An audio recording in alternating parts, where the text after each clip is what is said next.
Gujarat is a place where Mahatma Ji, Gandhi Ji, where he started a great movement when he came from South Africa. Here the Sabarmati Ashram, he has given a message to the whole country. The Satyagraha and the independence for this country is the only solution for all the problems.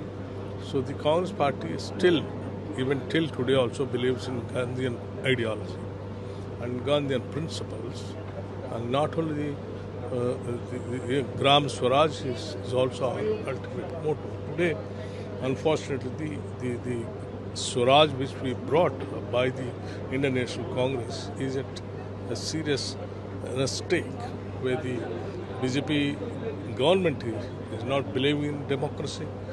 It will not allow the freedom of expression, and the wealth and resources are being given to the crony capitalists, and no secular kind of a thought process in this country. He wants only decisive forces and division of the society, and by doing all these kinds of things, they want to retain the power in the country instead of building the country.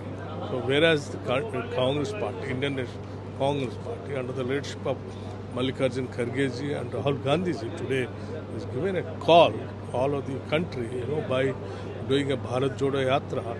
He has given a message to the people: the wealth and resources of this country have to be with the country and to the people of this country only, not to be given to the crony capitalists.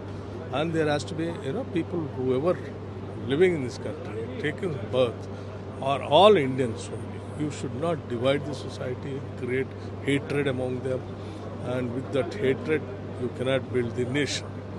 The Congress Party believes in inclusive growth of everyone, all the sections, and the freedom of expression, and the democracy has to be built on its own true spirit of the Constitution. Thank you.